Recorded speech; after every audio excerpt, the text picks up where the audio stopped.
ini ditinjau teman-teman puasa Syawal. Jadi setelah puasa ada puasa. Makanya orang bilang, ulama bilang as-shaum la yantahi. Puasa itu enggak selesai dengan Ramadan, selesai enggak, masih ada puasa yang lain. Kenapa? Ya, teman-teman, bayangin perut yang dilatih tidak ada isi makanan di siang hari sampai 30 hari. Begitu perut itu dibuka, terus diisi macam-macam, kacau nggak? Kacau. Masuk Fanta, Coca-Cola, apa lagi? Nastar, apa lagi? Nasi goreng, tikas masuk semua. Oh, saya pikir ini poro usus ini ada mixer ke apa? Ada mixer saya pun poro. Pasti kena macam-macam, sakit lah, mohon maaf BAB atau segala macam yang lain. Maka agama, makanya itu tadi kesehatan itu hanya memberikan pembenaran atas apa yang telah agama berikan. Itu dari segi kesehatan. Agar apa? Agar perut kita tidak kaget dengan makanan. Maka dianjurkan puasa Syawal. Nah, secara agama pahalanya Nabi Muhammad katakan man shama Ramadan summa ba'hu 6 ayyam min Syawal ka summa dahr. Berapa seseorang puasa Syawal, puasa Ramadan penuh, lalu diikuti 6 hari dari bulan Syawal, maka seakan-akan dia dapat pahala puasa setahun. Itu pahalanya. Nah, afdalnya berurutan dari 2, 3, tapi hari pertama nggak boleh. Ya. 2, 3, 4, 5, 6, 7. Ya, afdalnya. Tapi Islam agama ini la ikraha fid din, qad tabayyana ar-rusydu min al-ghayy. Agama enggak mempersulit. Agama ini wattaqullaha mastata'tum. Kita ibadah sesuai keadaan kita. Kita kerja. Saya nggak mungkin kalau ibadah atau bukan karena ibadah juga, tapi karena menghormati.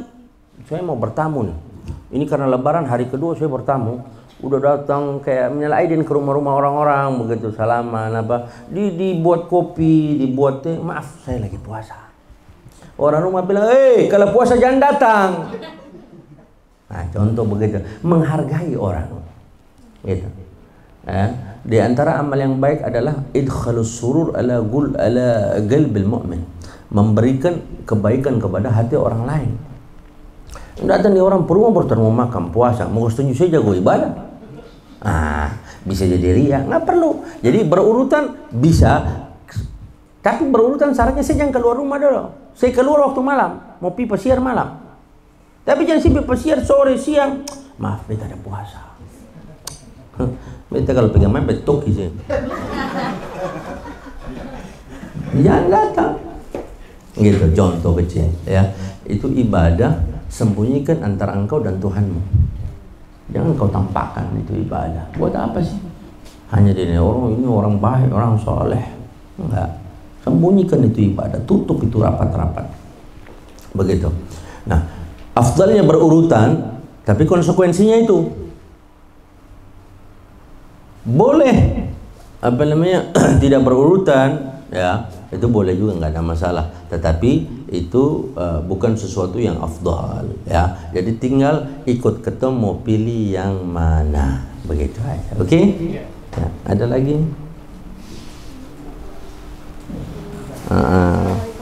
Salam.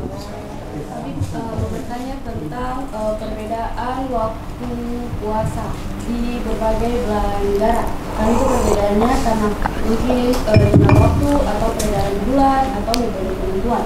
Nah, yang kita mau tanyakan itu apakah ada dampak atau pengaruh terhadap ketemu ibadah? Artinya kayak misalnya kan ada banyak bertanya-tanya nih, kenapa separuh puasa kamu kenapa separuh puasa dari belakang? Apakah itu berpengaruh ke saya yang pun pahala? Mana yang lebih bagus, mana yang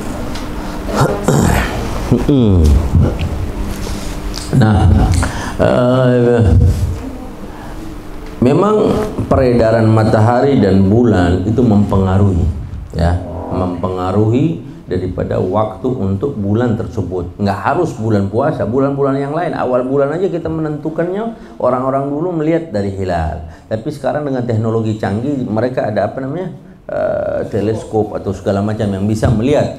Lalu ditentukanlah di dalam ilmu falak, ditentukan sekian derajat bulan kalau sudah naik berarti itu masuk bulan. Kalau belum atau tertutup maka tidak dikatakan. Maka hal-hal ini yang membuat terjadi perbedaan. Perbedaan terjadi, tapi kalau karena dasar ilmu dan hukum yang benar, maka perbedaan itu adalah rahmat. Tidak perlu salahkan. Tidak perlu. Tinggal engkau mau ngambil yang mana. Saya mau ngambil contoh di dalam Islam, di Indonesia ada NU, ada Muhammadiyah. Saya mau ngambil yang NU, silahkan. Saya mau ngambil Muhammadiyah, tafadhal, boleh. Tapi jangan menyalahkan, Muhammadiyah NU, kamu salah. NU bilangnya Muhammadiyah, kamu salah. Ya nggak usah menyalahkan. Masing-masing punya dalil yang mereka pertanggungjawabkan di hadapan Tuhan yang Maha Kuasa. Udah begitu aja. Apalagi kita sekarang. Contoh, ini zaman udah berbeda sama zaman dulu. Zaman dulu itu mereka karena kesolehan orang tersebut, kesolehannya mereka, dan alam yang masih luar biasa, yang masih steril, itu mereka mampu melihat bulan dengan mata telanjang. Kalau sekarang ketong pondok susu banyak, ketong bukan lihat bulan, ketong lihat matahari di amplas. Begitu, saya paham. Jadi udah deh, saya bisa lihat ini bulan Sunai, bulan Tatoki. Sudah bicara teka ruang, nggak bisa. Apalagi sekarang Ambon ini harusnya musim panas. Ini masih hujan beberapa waktu lalu, ya, karena nggak bisa diprediksi.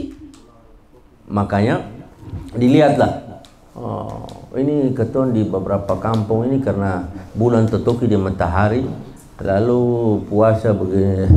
Udah, yang penting kita mengikuti sesuai dengan apa yang kita anut gitu.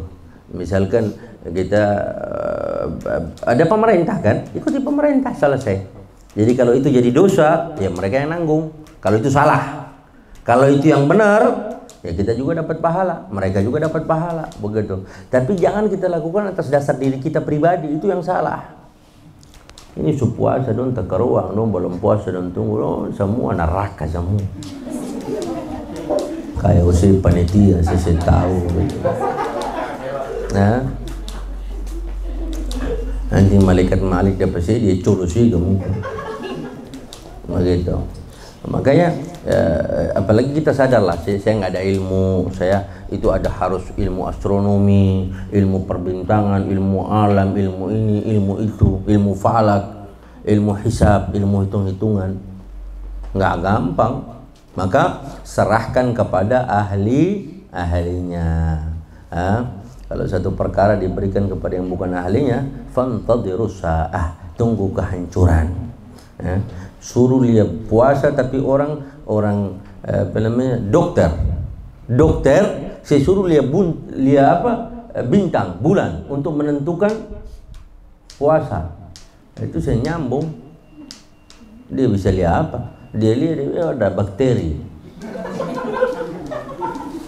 Nah, dokter gak bisa. Idza usida al-amr ila ghairi ahli. Kalau suatu perkara diberikan bukan kepada ahlinya, hancur. Makanya teman-teman kerja di sini ini kan Pak Helmi, Pak Sandi, Pak Ikal Suatur, ini sesuai dengan apa namanya? Keilmuan. Si Munawir di bab apa, Said di bab apa, ini di ini. Kalau yang kacamata tuh di Samra. Contoh. Jadi kita usul saya nanti pokoknya di enggak, setiap hari begitu es buka di sini dapat Samra. Jadi kalau orang Asko mau ketemu masih es terus sih. Iya, karena dia kan dekat dengan es batu tuh. Jadi begitu Asko buka ada Samra di sini, begitu ada pengunjung yang mau dia mau Samra silakan bareng-bareng, baru belanja. Gitu. Jadi buat sesuatu yang lebih asik lah ya di